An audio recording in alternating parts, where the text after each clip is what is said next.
Alô? Achei. Convido os irmãos a abrirem as suas Bíblias no livro de 1 João. Então, nossa meditação vai se encontrar aqui. Nós vamos fazer uma viagem rápida por um livro que merece muito mais atenção do que podemos dar hoje à noite. Convido os irmãos a dar uma olhada na mesa. Eu acho que tem livros aí, esse livro que vai te ajudar a aprofundar nesses assuntos. A gente vai apresentar esses assuntos hoje à noite. Recomendo esse livro. O livro de 1 João tem sido uma bênção para mim durante a minha vida. E finalmente consegui colocar no papel. Foi o ano passado. Então, eu recomendo o livro, não porque eu escrevi, mas porque é um livro importante, muito importante para 2013. Amém? Então vamos orar. Senhor, nós pedimos mais uma vez, te damos graças primeiro pela presença do Teu Espírito aqui. Percebemos que Tu estás aqui e dependemos de Ti, Senhor. Nós não somos capazes de fazer jus a esses textos e pedimos, Senhor, que nos ajuda pela presença amorosa e especial do Teu Espírito, em nome de Jesus. Amém. Eu acho que se eu fosse usar uma palavra para identificar o ambiente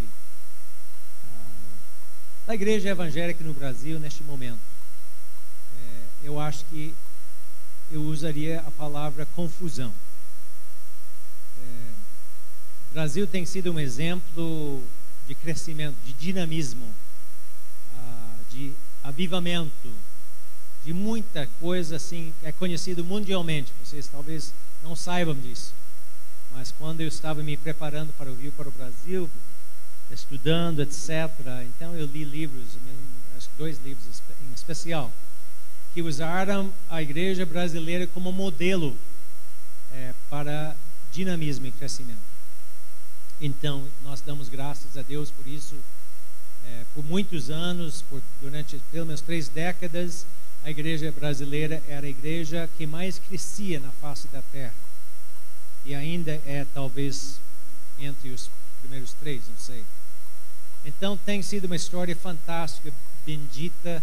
Eu, que eu estou aqui desde 74, tenho presenciado como as igrejas têm crescido, como o Evangelho tornou-se conhecido e as igrejas estão crescendo em tantos lugares. Agora, só um momento para um comercial. Não é um comercial, é mais do que isso, é uma chamada. Tem alguns lugares no Brasil onde não está crescendo ou crescendo muito pouco, onde a carência é maior pelo Evangelho. Um é o Nordeste, vocês sabem disso? Não no litoral, mas no interior lá, no sertão, vocês conhecem isso. Outro é Rio Grande do Sul, bem perto daqui.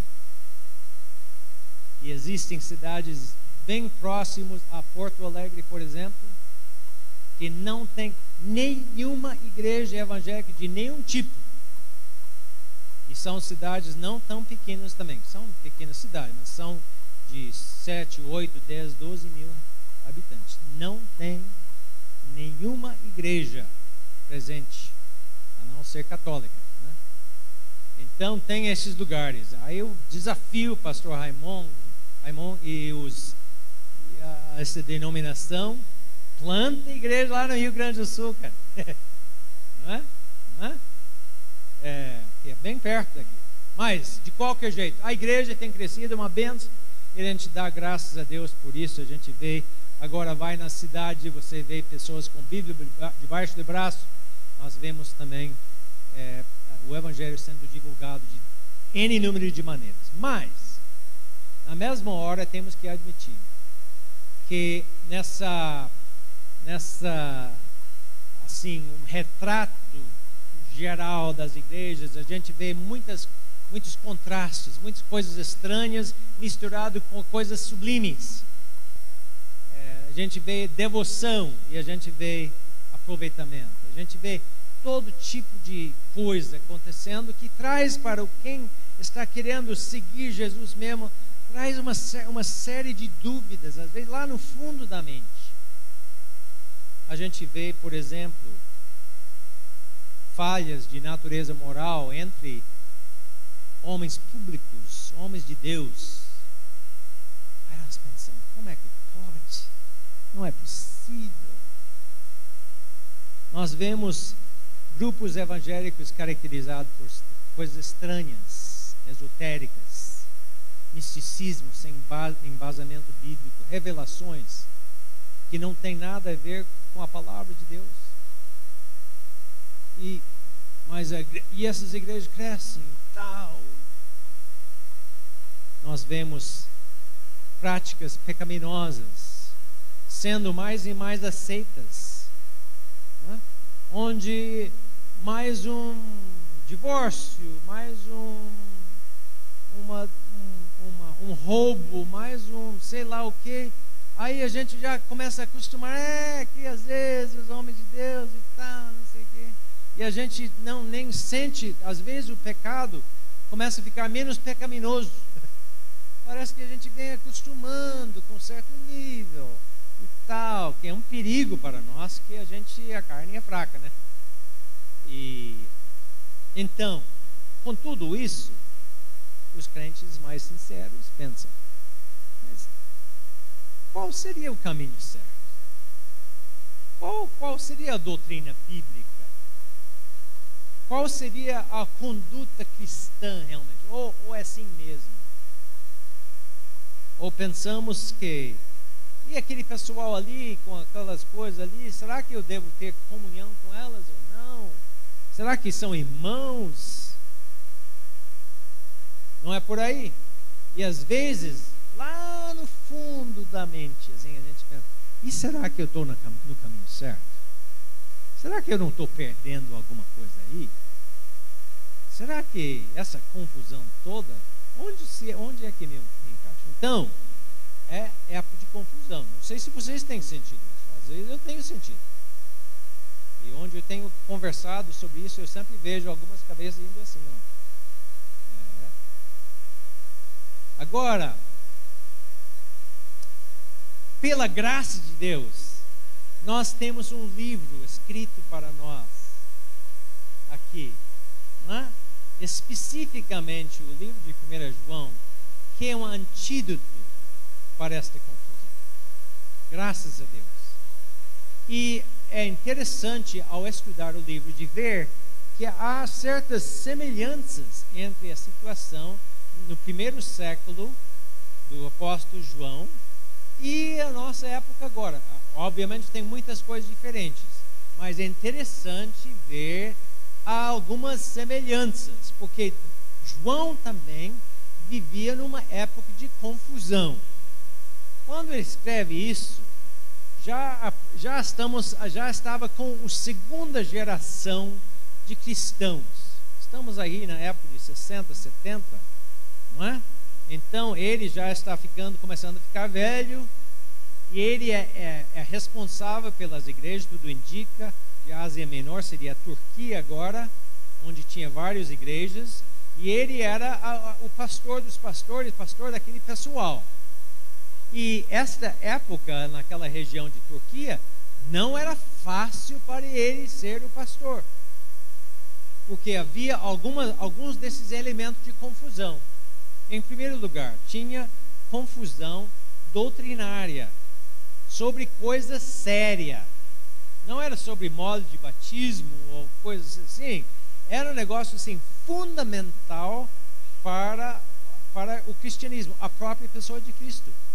Tinha uma controvérsia. Tinha dois grupos de pessoas que vinham convertendo e fazendo parte das igrejas ali. Uns eram os judeus espalhados que converteram e faziam parte das igrejas. E outros eram os próprios gregos, pessoal, né? Assim, de cultura e formação mais grega, gentios, assim, que converteram. Então ele tinha esses dois grupos. A respeito de Cristo, os judeus tinham dificuldade, alguns, em aceitar a divindade de Cristo. Imagina você ser pastor de uma igreja onde tinha confusão se Cristo é divino ou não. Apesar que algumas igrejas têm essa confusão, né? Por outro lado, tinha os que vinham lá do mundo gentil. Eles tinham uma dificuldade em ver Deus encarnado. A gente não vai entrar nisso. Isso é por causa, em relação à filosofia grega e tal. Eles não podiam imaginar que Deus teria carne e osso. Eles acharam que carne e osso era pecaminoso, era ruim, era mau. Só o espírito era bom. Então ele tinha um problema sério doutrinário. Quem é Jesus? Outras coisas. Eles tinham problema a respeito de conduta, de comportamento, como a gente tem falado sobre hoje, né? Tinha dificuldade também.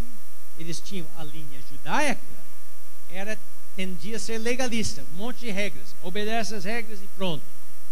O lado de alguns dos lados gregos, místicos aí, eles meio gnósticos, eles chamavam depois, era um grupo que pensava assim, ó, a carne não presta, o corpo não presta, vai pecar mesmo.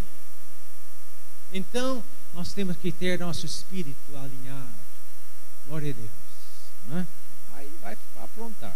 Mas aqui, ó, tá bonito. Problema sério. Eles tinham que tratar.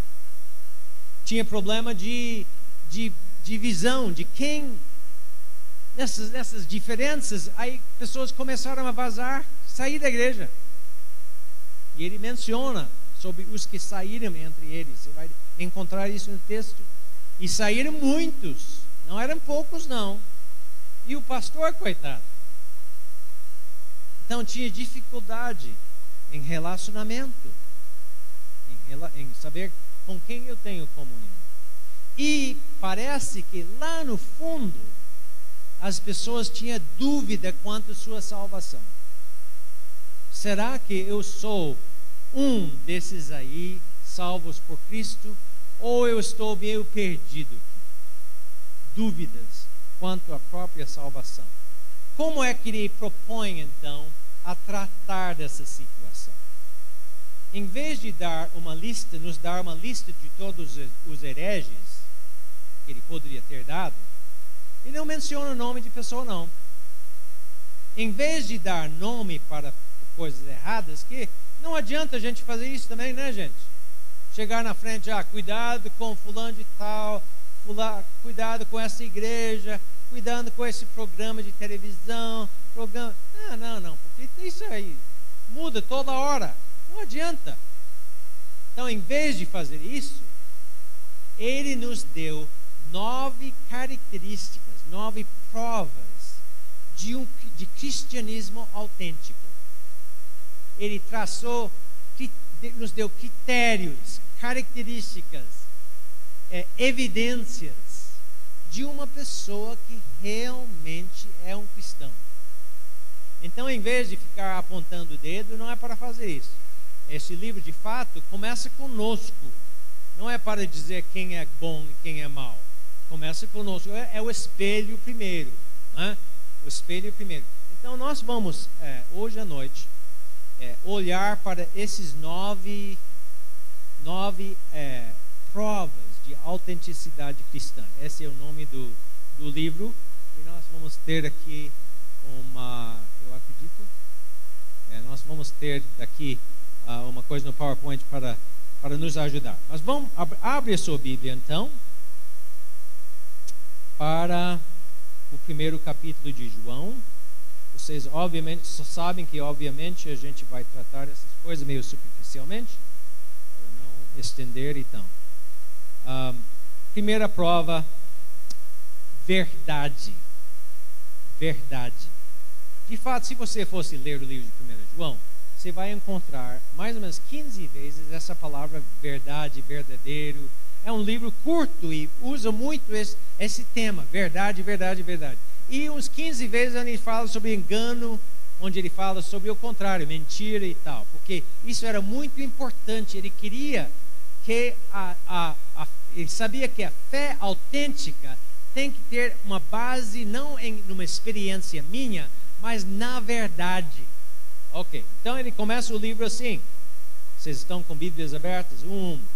O que era desde o princípio, o que ouvimos, o que vimos com os nossos olhos, o que contemplamos e as nossas mãos apalparam, isto proclamamos a respeito da palavra da vida. Que forma de começar o seu livro? Então, João está dizendo, olha, esse negócio de cristianismo é baseado numa verdade tão clara. De fato, eu presenciei esta verdade em forma humana. Ele viu Jesus, não é? Ele ouviu Jesus, literalmente, a voz de Jesus. Eu não sei como é que foi a voz de Jesus. Vai ser interessante a gente saber, né? Se tem aquela voz modulada, de trovão, de sei lá o que. Então, mas ele ouvia esta voz. Ele tocava em Jesus. Você lembra, era aparentemente muito afetivo. E ele encostava em Jesus. E ele sentiu o calor do corpo de... Em outras palavras, aqui não é um negócio que ele sonhou. Esta verdade não é uma coisa sonhada. Não é como um dia o fundador o Maomé um dia dormiu e teve uma revelação e se baseia tudo nessa revelação. Nossa fé não é baseada num negócio assim, não. Nossa fé é baseada numa pessoa histórica que pisava nessa terra, que andou com um monte de gente, e essas pessoas escreveram 4 biografias sobre ele. Então, a nossa fé se baseia em verdade. Duas características. Pode rodar aqui mais para frente. Mais.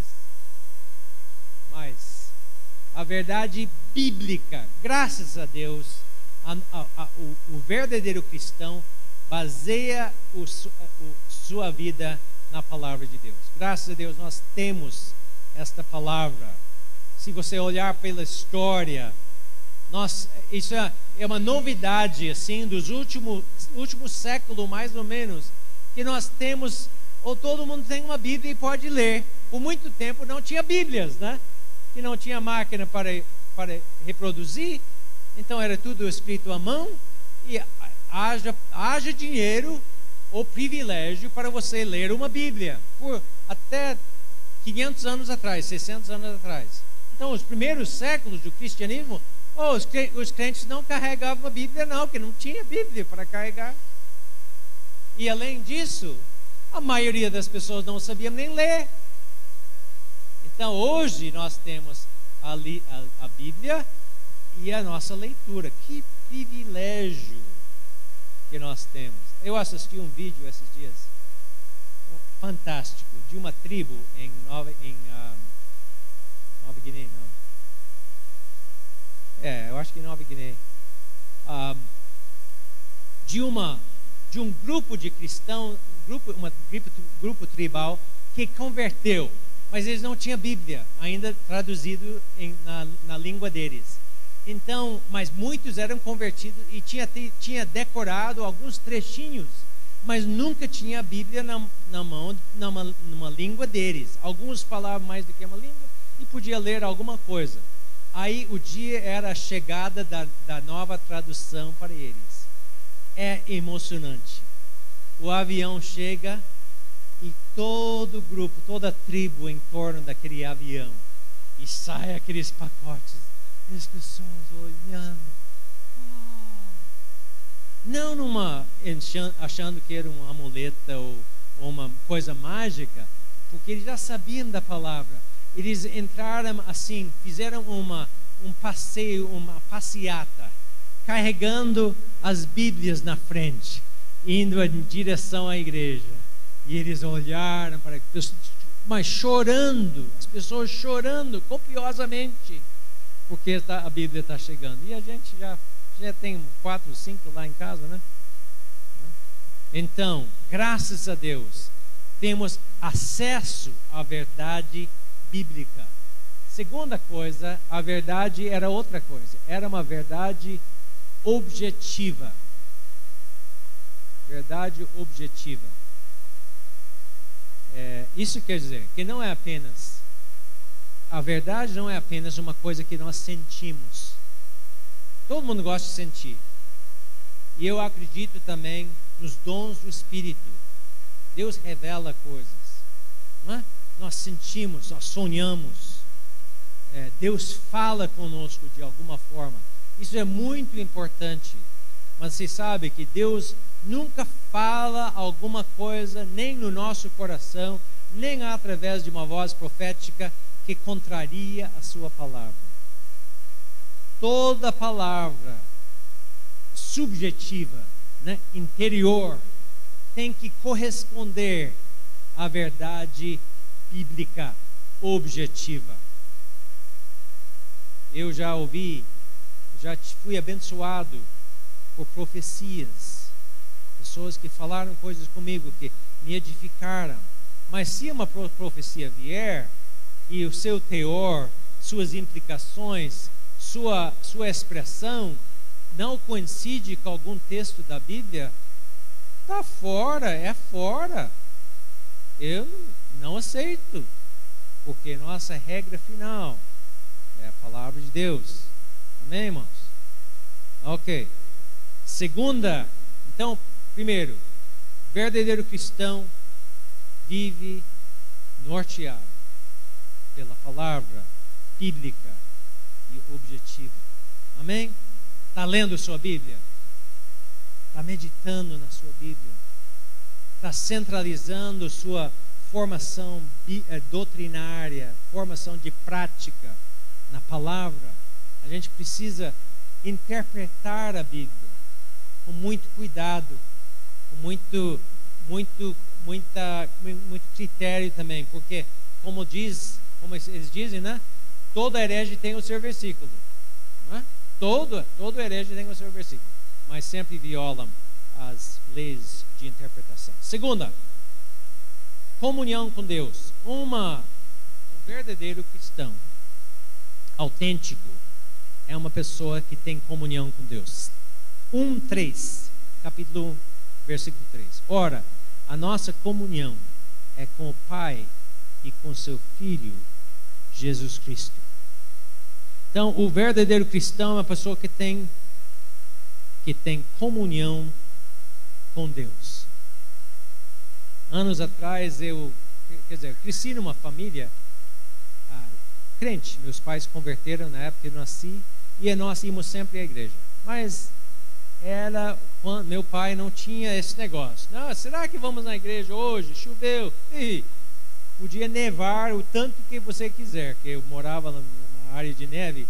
Podia nevar, podia chover, podia ventar. Você estava cansado, ele estava cansado. Não fazia diferença nenhuma a gente ir na igreja. E aí eu nem sempre gostava, né? Mas eu aprendi a ser um crentinho, assim. De ser aquele... Eu aprendi todo o linguajar dos crentes, né? Eu podia criar uma oração bonita. Eu cantava lá na frente, tocava violino, né? Cantava aquelas coisas. Eu sabia, se for necessário, dar um testemunho quando fiquei um pouco mais velho. Podia juntar umas coisas, umas frases chaves e tal, e montar até uma história de conversão. Mas eu não era crente, não. Eu era só para agradar meus pais, para manter paz. Eu tinha uma vida dupla. Lá na escola eu era outra pessoa, né? Com os colegas e tal. Aí eu tinha medo que meus pais iam descobrir a minha outra vida. Eu tinha medo que meus colegas lá, que eu jogava bola com eles e tal, que ia ficar sabendo que eu era religioso. Então era complicado essa vida, não era fácil não, equilibrar os negócios. Aí finalmente com 18 anos eu entreguei minha vida para Jesus. E como foi bom! Como foi bom acabar com essa falsidade. Eu me lembro estando na igreja aquela noite, depois fui na cantina da igreja onde todo mundo se juntava e conversava e tal. E eu me lembro que eu chegava ali com um certo receio. Eu vou escolher uma mesa ali onde a conversa é futebol, que não sei o quê, aquele negócio muito espiritual era uma ameaça para mim. Aí eu me lembro chegando lá naquele refeitório, olhando assim e tal. Cara, eu posso sentar em qualquer lugar aqui. E eu escolhi uma mesa bem espiritual. Aí eu falei, olha gente, eu era hipócrita, mas hoje eu converti. Eles, glória a Deus, né? Falei com minha mãe, coisa e tal. Mas a próxima manhã, eu levantei. E eu sabia que crentes liam a Bíblia, né? E orava. E às vezes eu fazia essas coisas assim. Até eu fazia no meu quarto. Eu pensei, eu vou ficar olhando a Bíblia aqui, meu pai vai ver e vai ficar impressionado comigo. Aí ficava olhando assim e tal.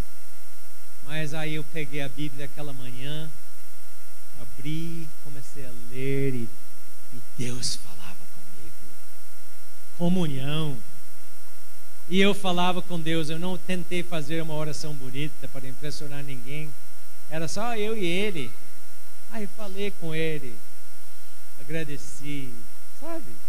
Comunhão com Deus é uma característica do crente autêntico.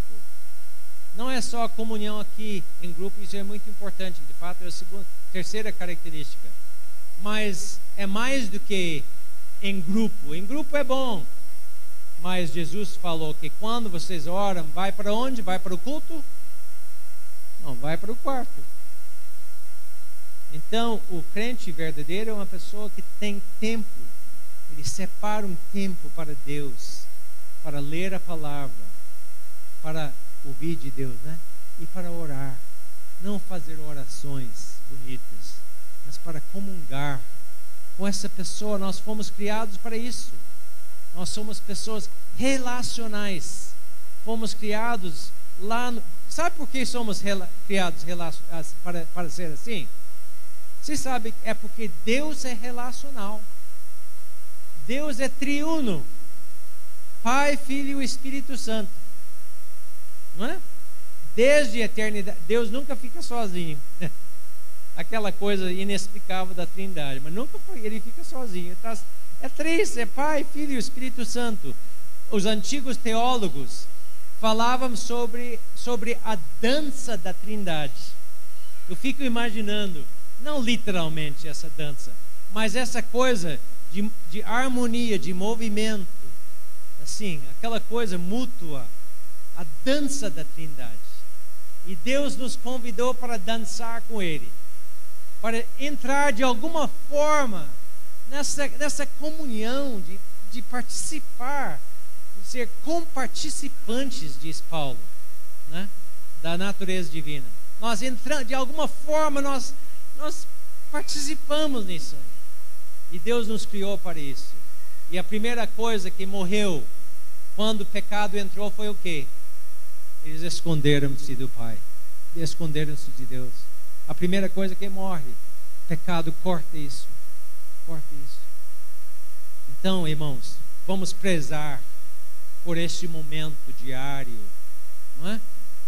Neste momento diário, a disciplinar a nossa vida para viver em comunhão diária. Isso é o normal.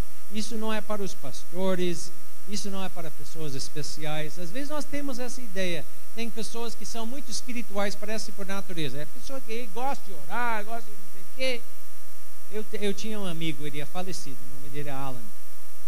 E Alan era uma dessas pessoas, assim, sabe, espirituais. Era uma pessoa assim, falava de uma forma ponderada. Mas ele era mesmo, ele era espiritual mesmo. Não estou dizendo que fingia, mas ele era mesmo. E até o silêncio dele parecia significativo. Silêncio? Eu tinha um amigo meu que falou que ele achava que pastor Alan lia os pensamentos dele. O cara era tão espiritual. Então era muito espiritual. E orava e tal. Aí eu olho para mim, eu sou meio agitado, meio, sei lá, eu não sou uma pessoa natural. Nedra é muito mais espiritual do que eu. Eu estou falando mas sério mesmo. esta mulher é um exemplo para mim de autenticidade. Vai fazer 45 anos de casados. E esta mulher é uma mulher santa, uma mulher de Deus, uma mulher que vive em comunhão com Deus, de verdade, de verdade. E nós não precisamos ser Alan, nem Nedra. Podemos ser nós mesmos e separar um tempo para orar e ler a Bíblia. Não podemos? Amém. 3. Comunhão com os irmãos. Isso nós vamos tocar rapidamente. Comunhão com os irmãos.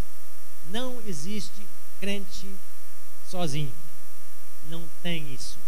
Automaticamente, ao converter, nós fazemos parte do corpo de Cristo, fazemos parte da videira, fazemos parte do prédio, somos pedras colocadas em cima da pedra fundamental.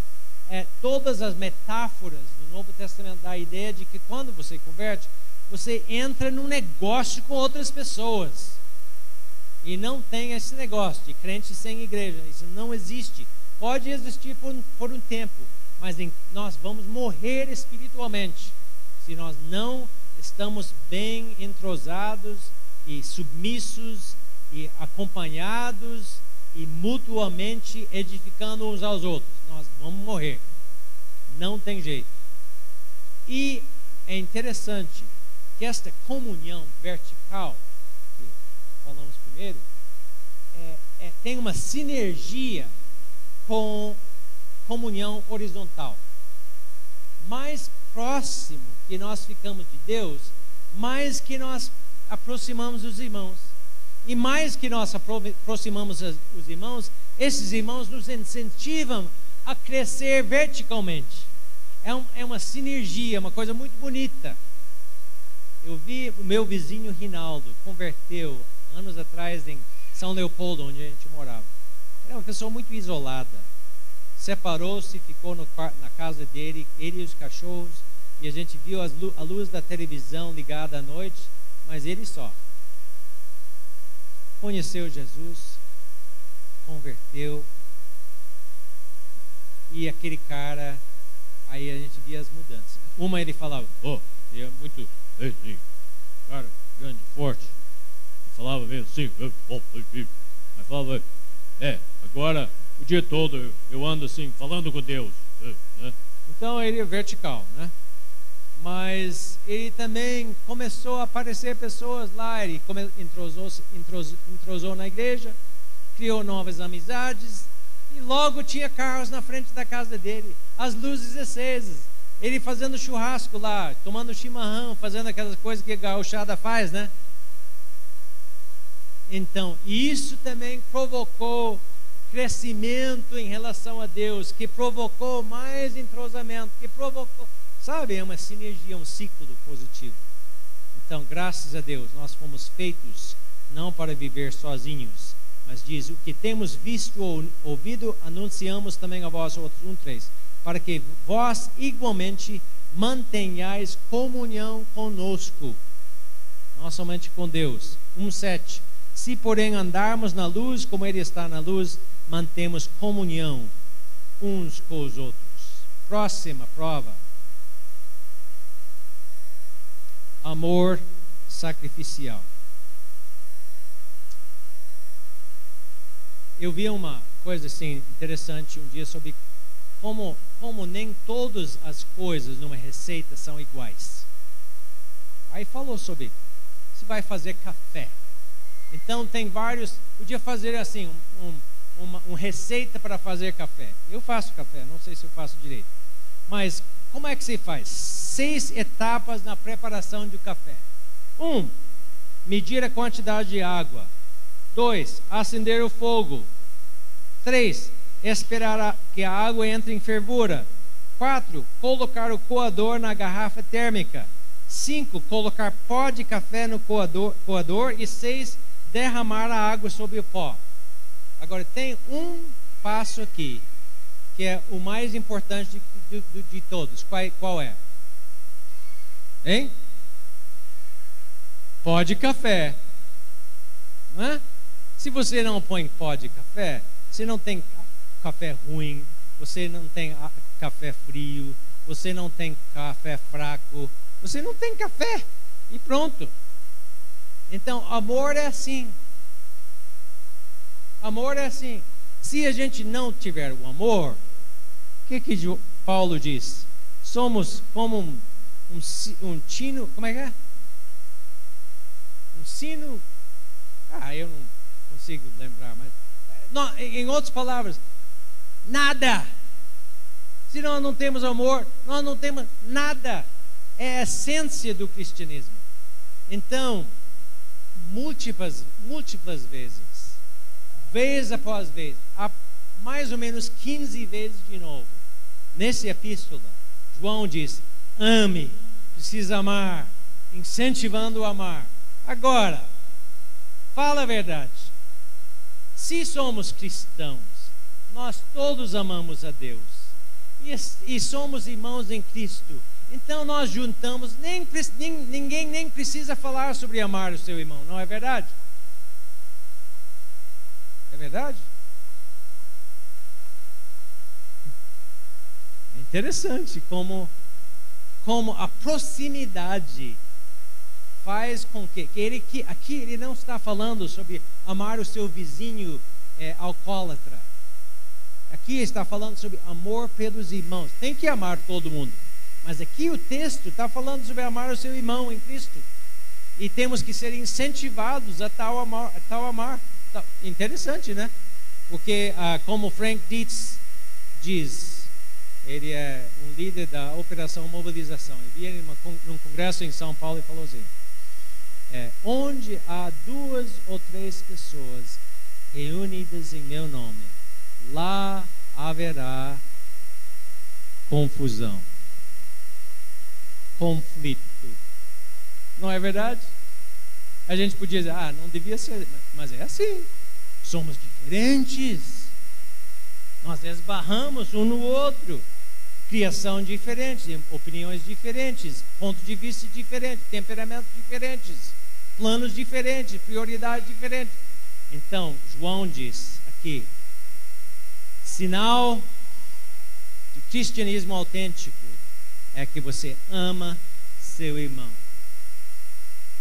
Quer dizer, se nós estamos com problemas com uma pessoa que eu não sei nada sobre essa igreja, mas às vezes tem uma pessoa ali que você sai por esse lado, sim, por esse lado.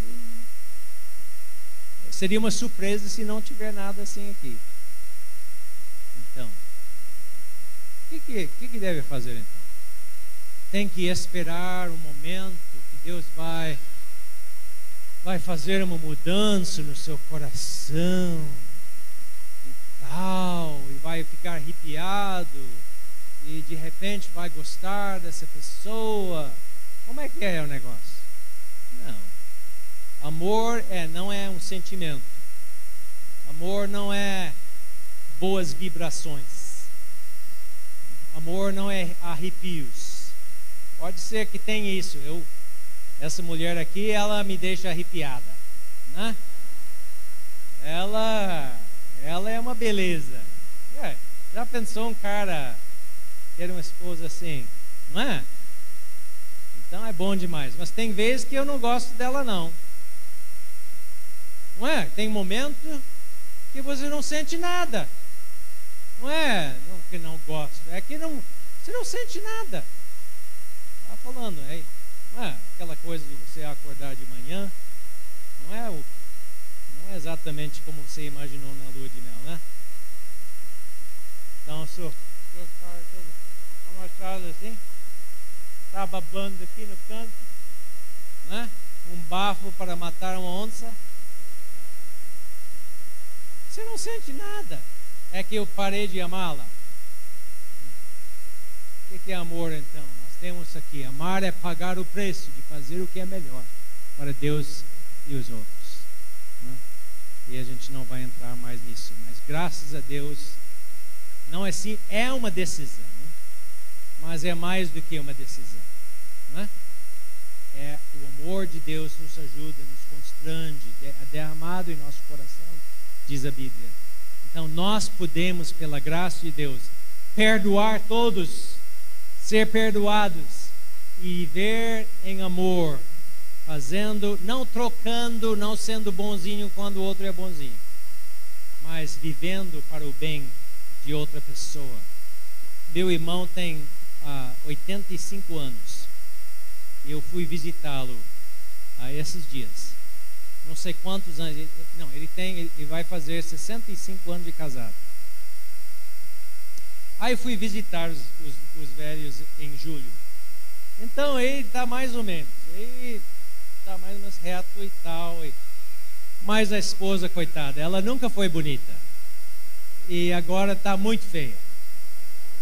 Então os cabelos dela assim, toda enrugada, e ela vai no andador assim, né, e tal, não sei o que, não sei o que. Aí ele falou uma coisa, falei, como é que vai a vida, Toby? Eu disse, olha, nunca nosso casamento foi melhor. Aí eu falei, como é que é o negócio? Ele disse, nós finalmente aprendemos a viver para o outro. Aí ele falou que ele ouviu a esposa no telefone um dia, foi um dia daqueles dias, telefone dizendo, olha, eu e Toby nunca fomos mais apaixonados do que agora. Que deste compromisso, dessa disposição, dessa decisão, flui as emoções, não o contrário. Às vezes a gente espera a emoção aí tal, mas não é isso não. Nós vivemos para pagar o preço, para fazer o melhor para aquele irmão que está ali, aquele que está ao seu lado. Isso é amor que sinaliza cristianismo autêntico. Próximo. Conduta cristã. Todo aquele. Ok. Conduta cristã. Todo aquele que pratica a justiça é nascido dele. Uma das coisas que João fala vez após vez, de várias formas, é que a conduta de uma pessoa cristã autêntica é diferente do que a conduta diária de uma pessoa que não conhece Jesus.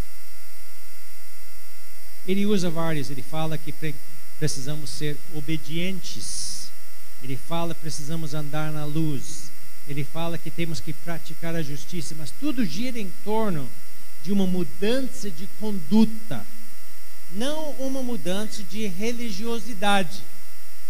Não é? Então, muita coisa, às vezes, que contrasta, que nos faz diferente do que as outras pessoas, é a nossa religiosidade, é nossa assimilação da cultura evangélica. Nós temos uma conversão cultural, onde nós adotamos novos hábitos dominicais, adotamos um outro linguajar, adotamos uma outra forma de entretenimento. Nossa música é gospel. Nós temos as figuras em nossas paredes, tem versículos bíblicos.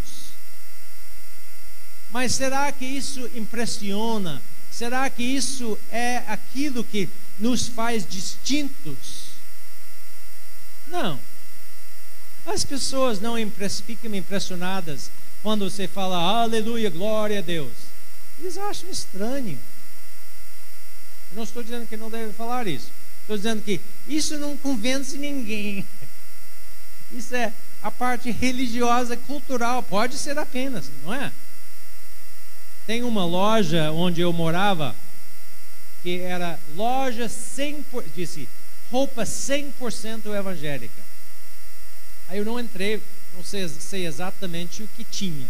Eu não estou criticando as pessoas pelo zelo de se vestir modestamente, coisa assim. Eu acho que o teor era esse. E tudo bem. Mas nós, às vezes, a diferença que nós temos é a nossa mudança cultural. Então nós temos retratos com versículos bíblicos, cantamos música gospel, nossa fala é diferente, carregamos a Bíblia e etc e tal. Mas essa não é a diferença que João está apontando aqui. A diferença é no dia a dia. Um tempo atrás, em 2008, estou pingando na minha cabeça aqui. Em 2008 eu li uma edição da revista Veja. Na revista Veja era no auge daquele escândalo em Wall Street, quando tinha toda aquela confusão e crise econômica. Então a revista tinha um artigo sobre um tal de Bernie Madoff. Bernie Madoff era um velho de 73 anos que foi provavelmente o maior ladrão de todos os tempos. Ele conseguiu enganar investidores e tal, e passou a mão em 65 milhões de dólares. Ele é talvez o maior ladrão de todos os tempos.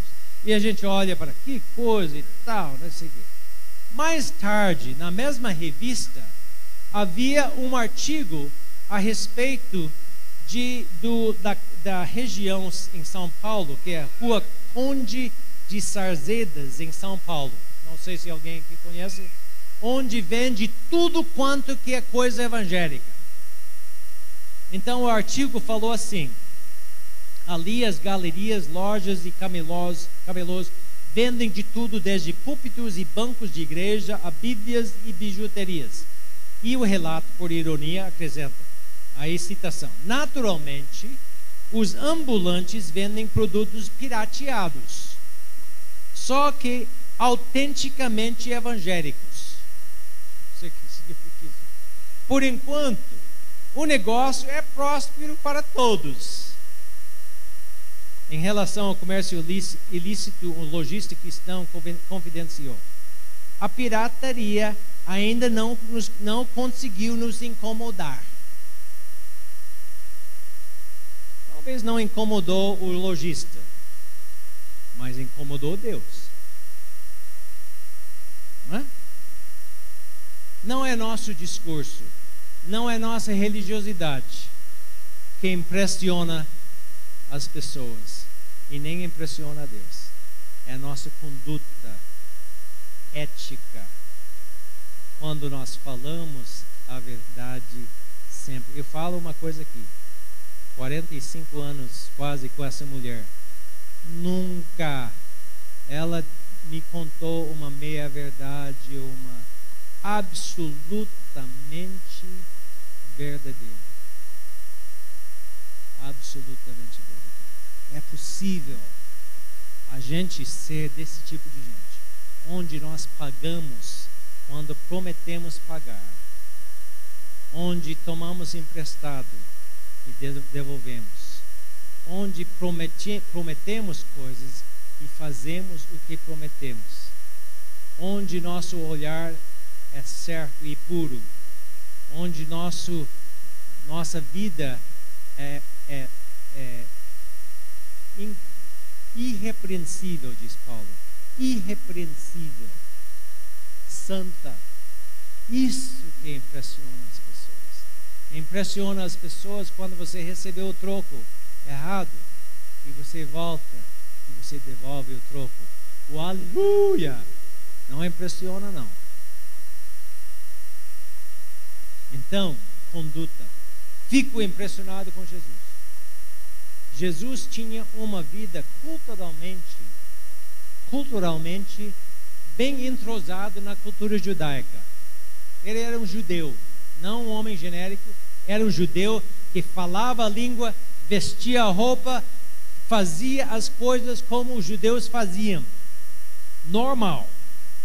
Culturalmente estava em sintonia com as pessoas que o cercaram. Agora, moralmente na contramão. nunca, em nenhum ponto, fez concessões, nunca cedeu. Infelizmente, muitas vezes nós somos o contrário. Nós somos culturalmente alienados, meio estranhos, e moralmente em sintonia com a vida que nos cerca. Conduta cristã. Que Deus nos ajude, né, irmãos? Que Deus nos ajude. Que não é fácil, mas pela presença de Cristo em nossa vida, né, as suas leis não são além de nós, né, como o pastor falou mais cedo. É possível a gente obedecer a Deus, viver uma vida santa. E se nós pisarmos na bola, nós voltamos e consertamos, mas nós não relaxamos. Nós vivemos uma vida de conduta que parece com Cristo. Amém? Amém. Pela graça de Deus. Vamos para frente, mais rápido. Crescimento espiritual. Temos aqui em capítulo 2, versículos 12 e 13. Filhinhos, eu vos escrevo porque os vossos pecados são perdoados por causa do seu nome. Pais, eu vos escrevo porque conheceis aquele que existe desde o princípio. Jovens, eu vos escrevo porque tendes vencido o maligno. Crescimento espiritual, não é? Crescimento é natural. Você planta feijão, cresce. Você faz um filho, cresce, não é? Uns 4 anos atrás, a minha neta chegou para mim, Gabriela. Ela tinha 4 anos na época. Ela chegou para mim e ela é criança naquela idade, assim, é fantástico, né? A inocência, a transparência. Ela chegou para mim, olhou assim, aqueles olhos grandes azuis, e disse: ô vovó, eu sou grande. Aí eu pensei, como é que eu vou responder? Como é que eu vou responder? E era muito importante para ela. Ela queria ser grande. Então eu tentei pensar, como é que eu vou sair dessa? Né? Aí eu falei, eu saí com essa aqui. Gabriela, agora você é bem maior do que você era. Ela gostou. E um tempo atrás você era pequenininha, igual a sua irmã Lilane. E ela deu aquele sorriso, fica satisfeita, porque ela queria crescer. E nós queremos que o neném cresça fisicamente, mentalmente. Nós queremos que comece a andar, nós queremos que a criança passe a falar. E se não tiver o progresso, nós ficamos preocupados. Mas também deve crescer espiritualmente. Então, há 3 fases aqui. Tem os filhinhos. Os filhinhos conhecem a Deus, os seus pecados perdoados. Alguns de vocês talvez são filhinhos. Você converteu há pouco tempo, não é? Quantos aqui converteram no último ano? Ok? Alguns. Então, essas pessoas, não é? Estão começando a vida cristã. Tem muito para aprender. São vulneráveis, são frágeis, precisam de cuidado extra e tal. Mas eles conhecem Jesus. É fantástico de ter pessoas assim perto de você, né? Conhecem Jesus, têm aquele entusiasmo, sabem que seus pecados são perdoados, mas precisam ir além para a juventude. E a juventude já é uma categoria de crescimento, de fase espiritual, que está vencendo o maligno. Vem a tentação, não cai com tanta facilidade. Não é fácil enganar o jovem espiritual, porque ele conhece a palavra de Deus. João disse isso. E vence o maligno. Está um pouco mais musculoso espiritualmente. Mas não para ali. Também tem os pais. E os pais que descreve aqui falam a mesma coisa 2 vezes. Conhecem aquele que é desde o princípio. São pessoas que não pararam de ser fortes, mas são pessoas que conhecem a Deus. E como é bom. Você conhece algum pai espiritual? Uma pessoa que você chega e você sabe, essa pessoa é cheia de Deus. Essa pessoa conhece a Deus. E não precisa falar muita coisa, não tem que fazer muita coisa. mas você sabe que essa pessoa é um pai espiritual. Eu tinha um professor assim, o nome dele era Brock, falecido. O cara, ele não se exibia, ele de fato nem foi um bom pregador, foi medíocre, bom conteúdo, mas não sabia, sabe, não tinha nenhum carisma e coisa assim. E não falava, e também ele não só falava coisas espirituais, ele fazia piadas, só que ele é ruim de contar piada. Você conhece pessoas assim?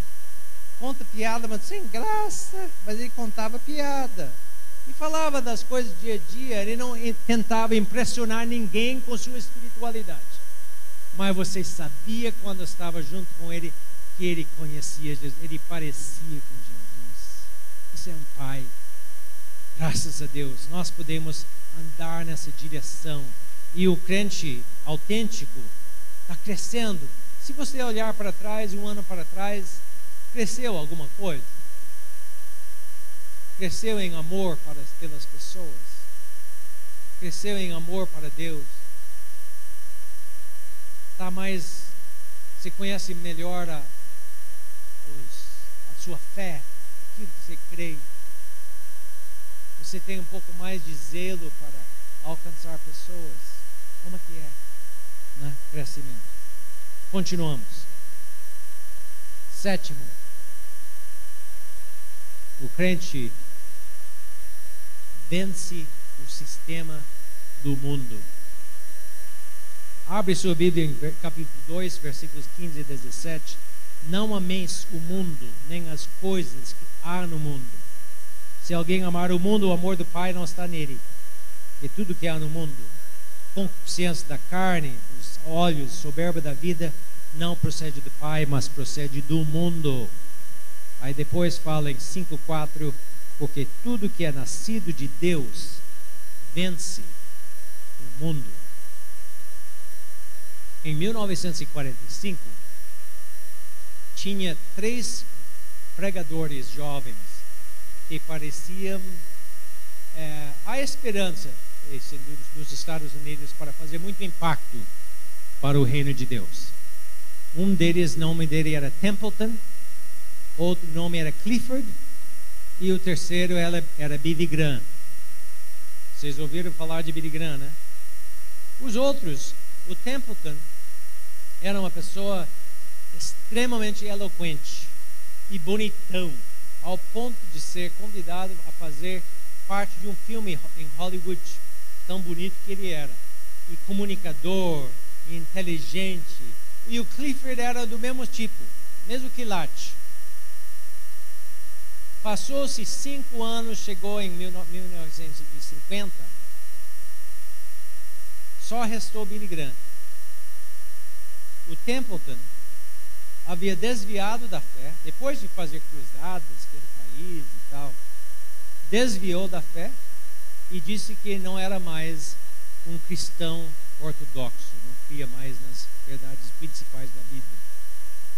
O Clifford, acho que um pouquinho mais tarde, foi encontrado morto no hotel. Ele era vendedor volante, tinha abandonado o ministério, perdeu a família por causa do álcool e morreu de cirrose sozinho num hotel. Você pensa, esses caras em pouco tempo assim, o que derrubou esses homens? A Bíblia e os teólogos tradicionalmente falam sobre 3 inimigos que temos que encarar: o diabo, a carne e o mundo. Eu não sei qual ou quais que conseguiriam derrubar esses caras, mas todos nós enfrentamos esses 3 inimigos. Nós enfrentamos o diabo. O diabo é real, existem demônios, não pode negar isso, estão ativos e são assassinos, querem nos matar, roubar e destruir. Então estão ativos na sua vida tentando tirar você do caminho, né? Também a carne. A carne em si não é pecaminoso, mas a carne tem uma certa facilidade de ceder aos encantos e às tentações, etc. E vivemos num mundo que dificulta, né, a controlar o nosso desejo da nossa carne. Então, mas se você tirasse o diabo de cena aqui em Curitiba, vamos supor, fizesse um negócio assim, um trabalho fantástico de batalha espiritual, não sei o quê, aí se tirou todos os demônios dessa cidade, você acha que de repente tudo ia ficar mil maravilhas? Sabe por quê? Porque o diabo tem trabalhado para criar um sistema, que a Bíblia, que João está falando, o sistema do mundo. O mundo aqui não é o mundo das pessoas, não é a terra, não é nada a natureza. É um sistema que Satanás conseguiu criar, que aprisiona as pessoas. Então, é como se em alguns países do mundo retirou todos os guerrilheiros, mas os campos minados continuam, deixou ali. Então, nós vivemos, aí João está dizendo que o verdadeiro cristão vence este sistema. E ele descreve aqui em versículos 15 a 17 este sistema. Como é que funciona este sistema? 3 desejos distorcidos que movem o sistema: concupiscência da carne, né, os nossos desejos do corpo, que em si não são pecaminosos, são ou não? É errado você gostar de bife acebolada? Isso é pecado? Claro que não. Você acha que Jesus não gostava de bife acebolado? Né? Achar o sexo oposto atraente é pecaminoso? Meu irmão, ele é engraçado, 85 anos, né? Ele disse: olha, eu ainda acho as meninas bonitas, só que não me lembro por quê.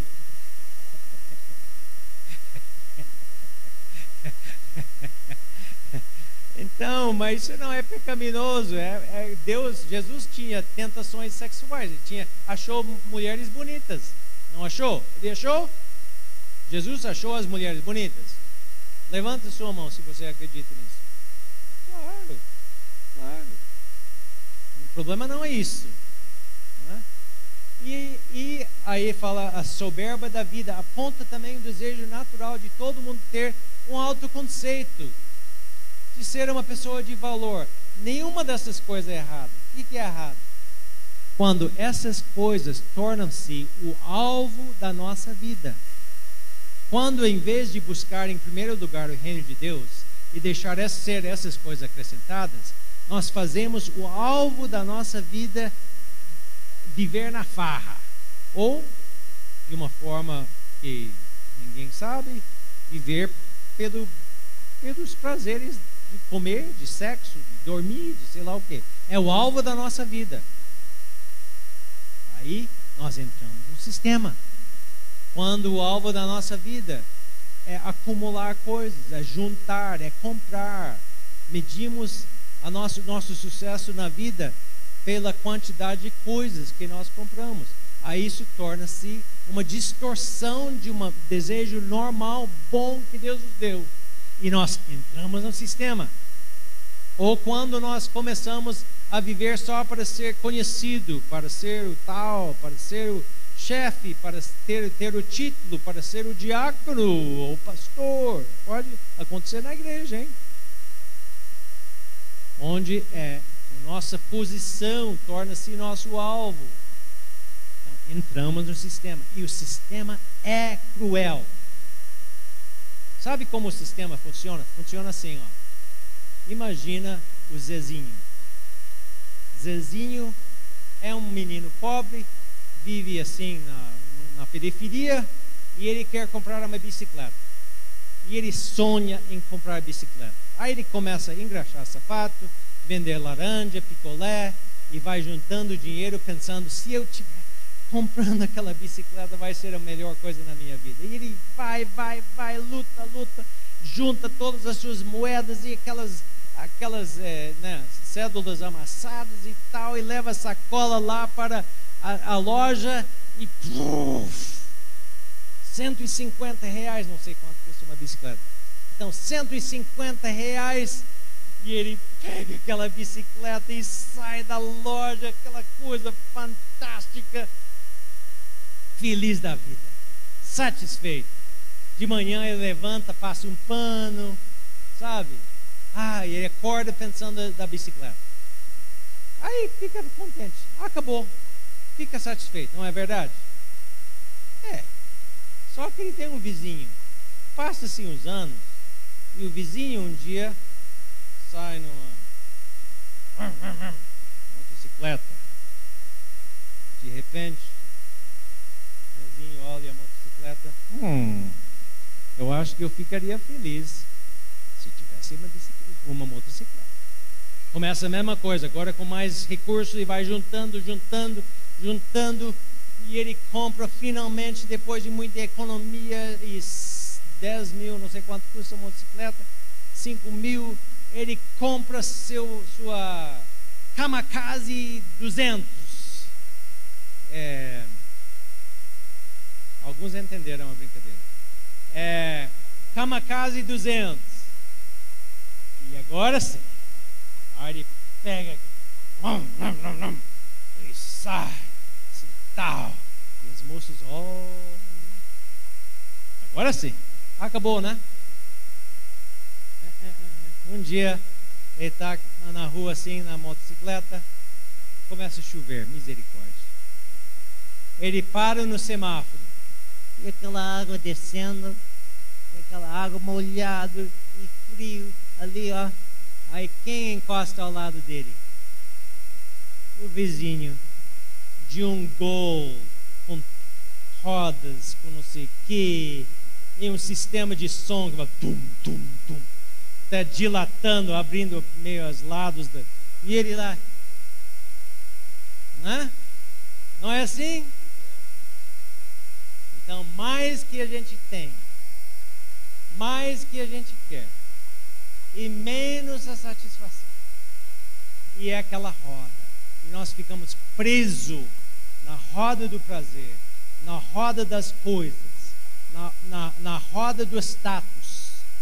E ficamos presos naquele negócio. E isso que faz o mundo girar. E nós, como cristãos, vencemos isso pela graça de Deus. Nós vivemos. Esse sistema é furado. Por quê?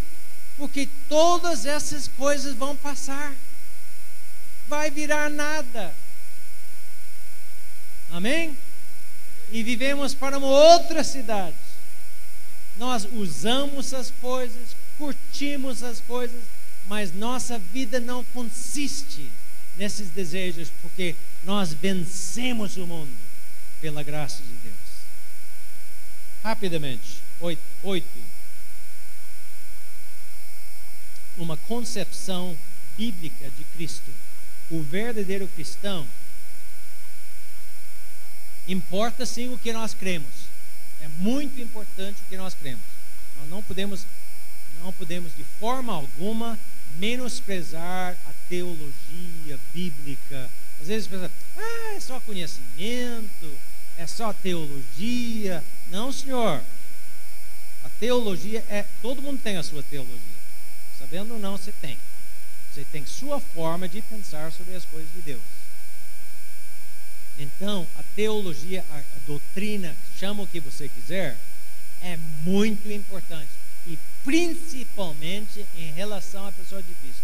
Nós podemos ter muita divergência aqui sobre como deve ser batizado. Para frente, para trás, pouca água, muita água, não sei o quê.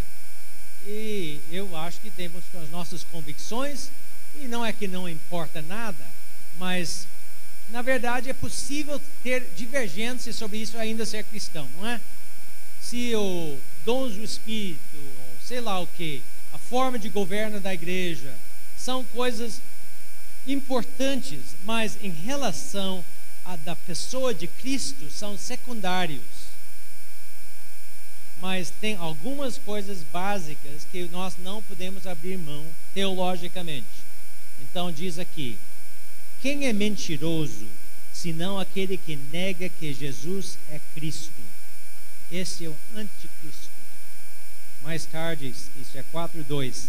Todo espírito que confessa que Jesus veio em carne é de Deus. Todo espírito que não confessa Jesus não procede de Deus. Espírito de anticristo. 5:1. Todo aquele que crê que Jesus é o Cristo é nascido de Deus. Tem duas partes do nome que nós usamos para nosso Salvador. É Jesus, que é o nome humano comum da época, não é? E indica, nos ajuda a lembrar a sua humanidade. Jesus é o Cristo. Cristo é o ungido, o profetizado, o Filho de Deus, o divino. Então precisamos crer tanto na sua humanidade quanto na sua divindade. Então um cristão tem que estar bem claro sobre isso. Eu espero que isso não seja um problema. Nós podemos ser flexíveis em muitas coisas, não é? Devemos aprender a ser compreensivos em muitas coisas no corpo de Cristo. Mas essas duas coisas a gente não abre mão. Jesus é homem 100%. Jesus é Deus 100%. E eu digo mais uma coisa. E Ele é único. Ele é o único caminho para Deus. Na época da primeira geração de cristãos, o escândalo do Evangelho era a ressurreição, principalmente para os gregos. Não podiam imaginar, achava impossível, ridículo, alguém sair da morte para a vida. Era o escândalo do Evangelho. E Paulo reconheceu isso. Eu acho que o escândalo do Evangelho para nós, nas próximas décadas, sabe qual é? Para nós dizermos que Jesus é o único caminho. Prepara-te. Prepara-te. Para dizer que só Jesus salva. E você acha que você é dono da verdade? Você acha que é melhor do que os outros? E esses hindus lá na Índia, e esses budistas lá na onde, eles todos vão para o inferno? O que é isso, cara? Você acha que você é tão especial assim? Você é dono da verdade? Hein? Você acha que um Deus de amor faria um negócio desse? Prepara-te. Agora, como é que nós podemos ter uma opinião diferente do que o próprio Jesus? O que Jesus falou? Eu sou um dos caminhos, eu sou uma das verdades. Eu sou o caminho, a verdade.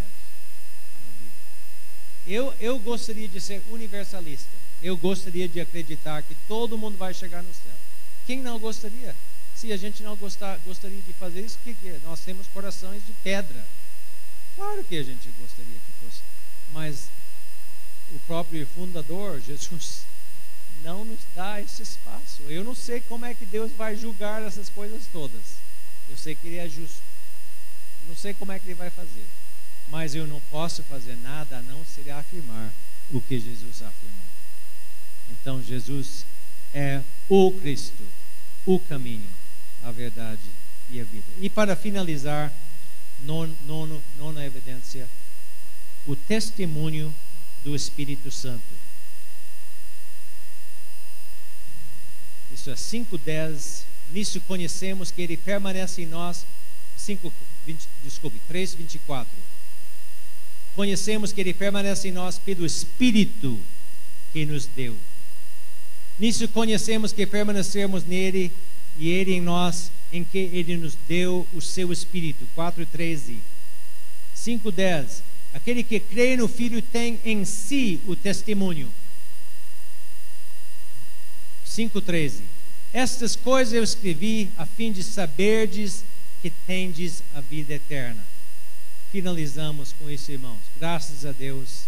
Além de olhar a nossa vida pelos critérios mencionados, nós temos dentro de nós o Espírito que testifica que somos filhos de Deus. Amém, irmãos? Você quer viver cristianismo autêntico? Amém? Ser autenticidade cristã. Então é possível pela graça de Deus. Isso não é simplesmente obedecer 9 coisas. Não é uma lista de regras, mas aponta um relacionamento que nos transforma, e essas coisas nos caracterizam pela graça de Deus. Amém? Amém. Pastor. Vamos aplaudir a Jesus, meus amados. Glória a Deus. Vamos colocar em pé também. Muito sério isso que o pastor Patrick falou aqui no final também. A nossa geração de crentes já começa a enfrentar o pluralismo religioso, onde as pessoas dizem: você precisa respeitar a fé daqueles que não é conforme a sua. Precisa então de um grande avivamento na igreja de Jesus, porque de alguma maneira a igreja nunca, a verdadeira igreja do Senhor jamais vai se calar, jamais vai concordar com pluralismo religioso, mas vai sempre anunciar que só tem um caminho, e o caminho se chama Jesus Cristo. Só há uma verdade, e essa verdade não é um conceito religioso, mas é o próprio Senhor Jesus. E Ele é a vida, e ninguém vai ao Pai a não ser por Ele. Não existe outro que possa salvar. Ele continua sendo o único mediador entre Deus e os homens. Ele é a porta, e quem entra por Ele acha pastagem, ou entra e acha o lugar de repouso, de descanso. Ele é a luz do mundo. Quem anda nele, anda com Ele, não andará em trevas, porque nele não há treva alguma. Ele é a água da vida, Ele é o pão da vida, Ele é o eu sou, pode todas as coisas. Eu queria fazer um apelo aqui. Será que tem alguém nessa noite aqui que gostaria de ser um cristão autêntico nesse Jesus? Um discípulo dele, um servo dele? Talvez você se afastou dos caminhos do Senhor e veio nessa noite aqui e ouviu essa palavra. Talvez o inimigo te lançou fora, te seduziu a viver uma vida de aparências, mas Deus está te chamando hoje, como um dia o pastor Patrick teve aquela experiência de nascer de novo, de ter um encontro com Jesus aos 18 anos de idade, onde ele não vai mais, não deixou de viver de aparência, mas agora Jesus era tudo para ele. Existe alguém que hoje que quer entregar sua vida a Jesus Cristo, Filho de Deus?